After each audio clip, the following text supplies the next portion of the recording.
Every day, something dramatic happens in the Caribbean that affects our lives. We'll give you the details. We'll give you the facts on Caribbean Perspective with Eddie Frederick. Here's Eddie Frederick. Welcome to Caribbean Perspective. So glad you can join us. The story that takes the lead in today's edition for Monday, 27th May 2024, and brought to you in association with our friends at Antillean Group. CARICOM raises concerns over impending active hurricane season. Details after this important message. Believe in our strength, we'll stand by you. Protection from all perils, big and small. Reassurance we give, it's so clear to see. Peace of mind, that's our service guarantee. We look after all our family. Yes, we do at every opportunity. Antillean Group, underwriters of all classes of insurance solutions for your protection and investment. Live well financially.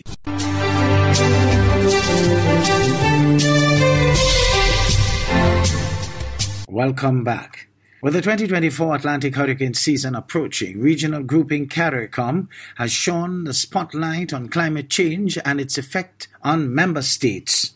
Secretary General Dr. Carla Burnett says regular hurricanes seriously set back development gains. In her address at the 27th meeting of the Council of Foreign and Community Relations, COFCOR, in Dominica, she told those present hard-won progress is being undone. Such as when Hurricane Maria devastated Dominica. Our region bears the unfair burden of adapting to climate change, though we have made no significant contribution to it. Climate resilience cannot be realized without affordable resources necessary for infrastructural development. In our bilateral and joint engagements, we must continue as a collective to reinforce the urgency of reform of the global financial architecture, as proposed in the Bridgetown Initiative, to facilitate increased access to resources at costs that we can bear, to address the impact of climate change on our economies and societies. A former UNC Member of Parliament in Trinidad and Tobago maintains the party's internal election process is a sham. Jesse Ramdio of CNC3 tells us several incumbents are yet to confirm whether they will recontest their posts. Having previously contested the UNC's internal elections on several occasions, former Government Minister Vasan Barrett says this time he has opted to sit the latest one out. I've chosen to stay out of any internal elections, which by itself normally has been a sham in the past. Back in 2020, Barrett unsuccessfully challenged the leadership position. He contends that the process of maintaining internal party democracy remains compromised.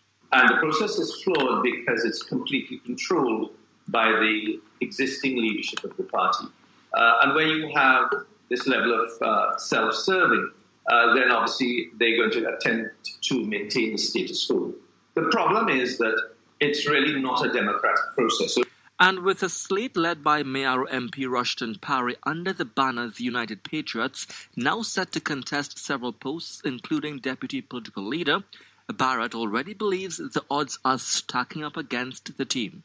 And the tragedy is that people like him, unfortunately, because of the kind of politics that we practice in the party, will be screened out if he loses the internal election and then he becomes consigned to the political dustbin as far as the UNC is concerned. Earlier this year, Parry and several other party members publicly called for the party's internal elections to be contested. Their actions have since brewed discord among members, including party leader Kamla Persad-Bissessar. Meanwhile, with days until nomination deadline, the party's three incumbent deputy political leaders, Julian John, David Lee and Dr. Rudolph Munilal, are yet to confirm whether they will be hoping to retain their post. I expect to make a final decision in a few days. I do consult as well religious advisors and those persons in the constituency, such as elders and experienced persons who give me guidance. UNC leader Kamla Persad-Bissessar's slates in the 2020 and 2022 NAT Expos were named The Stars. Jesse Ramdale, CNC3 News. Hours after kidnapped victim Anisha Hossain Singh was released by her kidnappers, police killed 4 men, yet to be identified, whom they suspect were responsible for her abduction. CNC3's Jensen Lavent was at the scene and filed this report. 5 days after she was snatched outside her double stall in El Dorado, Anisha Hossain Singh was released near the Caroni cremation site around 10:30 on Wednesday night. A passerby took her to the St. Joseph police station where she was questioned on her ordeal. When CNC3 News went to her O'Connor Village home on Thursday, the close-knit community was quiet as no one wanted to talk about what had happened. Police, however, confirmed that she was unharmed. She's doing well, right? And she was safe with the family. And she was given medical attention last night upon receiving her, and she is doing fine. By 9:45 a.m. on Thursday, police went to a forested area in St. John's Road, St. Augustine, where they were confronted by 4 men who they believe were linked to Hossain Singh's kidnapping. There was an exchange of gunfire. In the end, the men were killed. Police are assuring that the deaths of 4 men in relation to the kidnapping of Anisha Hossain Singh was not an extrajudicial killing. But they are sending a clear message that this will not be tolerated. Police said 2 firearms, a rifle and a handgun, were found on the suspects. Noting that there is an apparent increase in extortions and kidnappings, head of the division, Senior Superintendent Richard Smith, warned that officers are prepared to fight back. This is a message to the persons who are bent on committing these type of crimes. This could be the end result. And I'm urging the persons who intend on entering this life of crime to please take another step, take another choice. Don't take this path because it may end up like this. It's not a threat. Police did not confirm that a ransom had been paid for Hossain Singh's safe release. However, they believe there may have been more suspects involved in her kidnapping. Jensen Lavend, CNC3 News.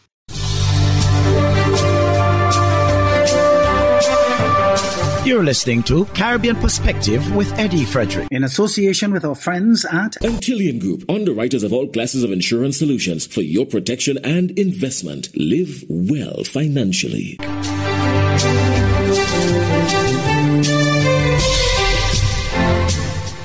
Prime Minister of Antigua and Barbuda, Gaston Brown, has refuted claims in some quarters that funding assistance from the People's Republic of China constitute a debt trap. Jamie J. Roger of ABS News reports. Friday, Prime Minister Gaston Brown didn't hold back in defending Antigua and Barbuda's strong ties with China amidst murmurs of concern in some sections of the media. I want to make it abundantly clear here that China has never demanded anything from Antigua and Barbuda, and they have been extremely benevolent. Prime Minister Brown emphasizes the significant contributions China has made, not just in Antigua and Barbuda, but across the Caribbean, South America, Africa, and Asia. He also tackles the issue of so-called predatory lending, categorically denying that China engages in such practices. So this idea that China is seeking to get involved in predatory lending and to have countries overborrow so that they can take over their airports and seaports, it's not true. The Prime Minister shares personal anecdotes to underline China's willingness to support Antigua and Barbuda, especially during tough times like the COVID pandemic. That is not our experience. If I can recall, when we took office in June of 2014, within our first week, there's a gentleman by the name of Wayne Mitchell who visited me right here at the office of the Prime Minister to inform me that our IMF loan was in arrears. The previous administration had failed to make the payments.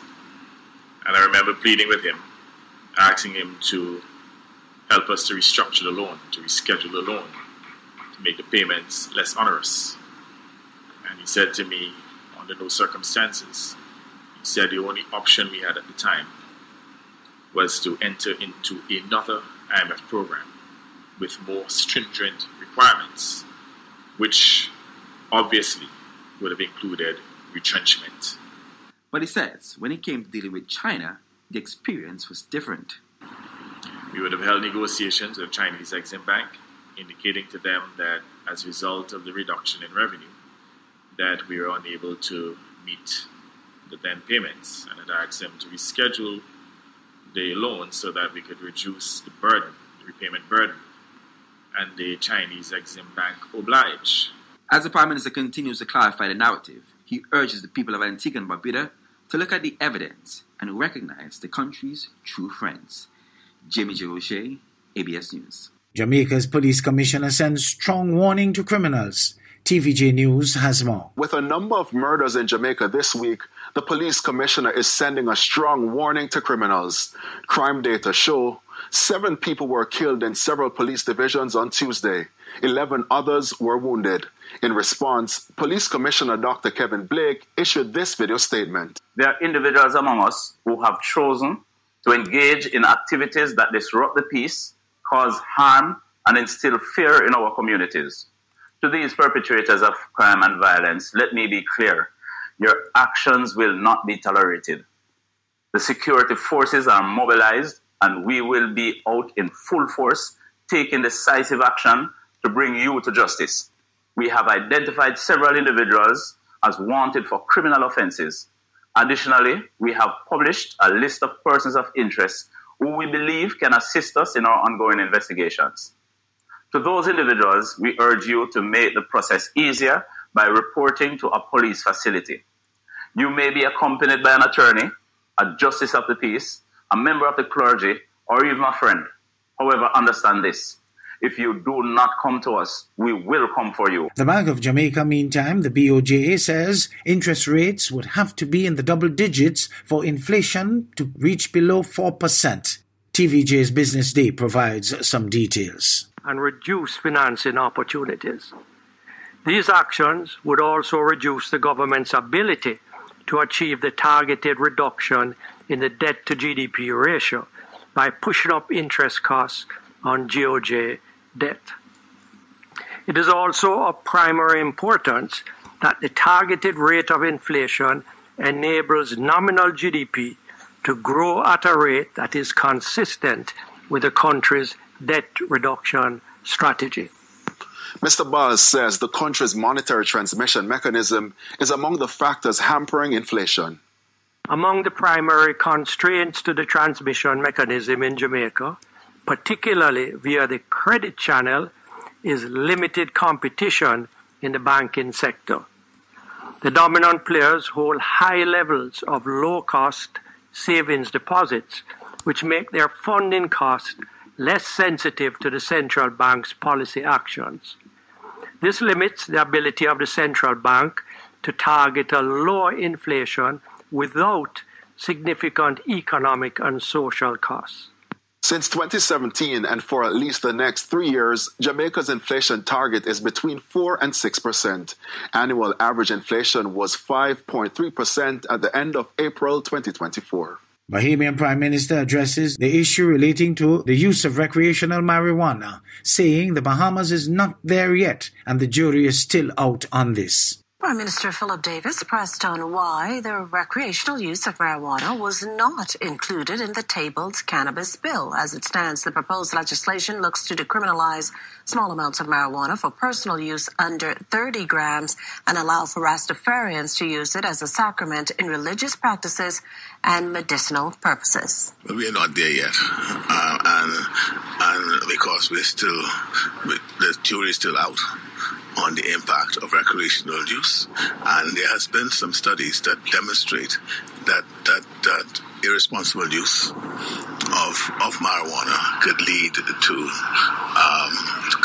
harm to the individual and to their mental state, and we want to have a clear understanding of what recreational use will be. Now, should plans change to include the recreational use of cannabis, Prime Minister Davis assured there will be public consultation, but insists no forward movement on that issue right now. I think as we consulted on this bill, and yes, there were representations made for us to widen it to recreational use, but we as a government did not think it appropriate at this time, as we don't have sufficient data to rely on in respect to the impact on the recreational use. When we move to do anything in relation to such a subject as that, yes, we will talk to the public before we move further with that initiative.